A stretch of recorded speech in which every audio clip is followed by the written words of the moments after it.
This is John Wilson's My View now. All right, this one calls for some straight talk from John. Thank you so much for joining us. We have this crisis in St. Petersburg with the Albert Whitted plant closing. Tell us, I know the answer already. What was your first story that you ever covered here decades ago? Believe it or not, 35 years ago, it was a sewage spill, and it was at the Albert Whitted plant.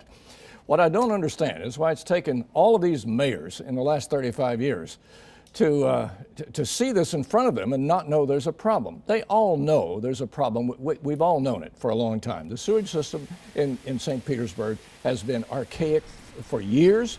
There's constant talk of bottlenecks. There's constant talk of pump problems.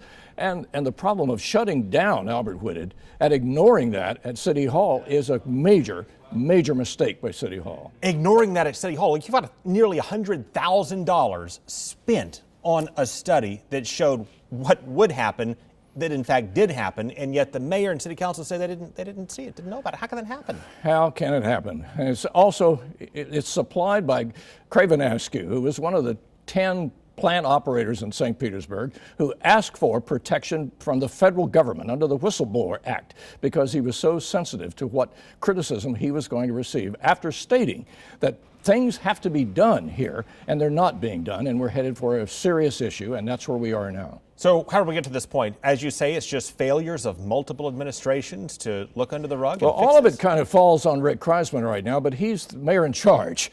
But this predates Mayor Kreisman, as I said. It goes back many other mayors. But it's on his shoulders so much now, with so much, hundreds of millions of spill, because of all we've had more rainfall, as you very well know, Craig, in the last 7 or 8 months than we've had in years in St. Petersburg. They did not anticipate it, but that is in the reports. Anticipate rainfall. That was the failure in St. Petersburg. Now, how do we fix this? So you see city leaders and government leaders saying, okay, we can get this fixed. We're spending all this extra money. We have it fixed by 2020, heck, 2018. 2020? We need something now. Can they not take corrective action now? And where do we go from here? You know, it takes 2 years from today. If we started right now spending the money, that's what they're saying. It will be 2 years before we see any improvement at all. Well, what do? We hope for a no hurricane or no more heavy rain in the next 2 years. They need help from the federal government. That's where they need to go now. Well, the federal government needs to help us with Zika and a lot of other things. Heck, it needs to fund the government. What are the chances that Congress is going to come through on this, knowing what we know about Congress? Well, now chances are terrible. This is an election year, and it's going to be at least another year before this can even get on the docket, even though as much as Congressman Jolly and Congresswoman Castor want to put it on there, it's going to be slow going here for St. Petersburg in terms of sewage repair.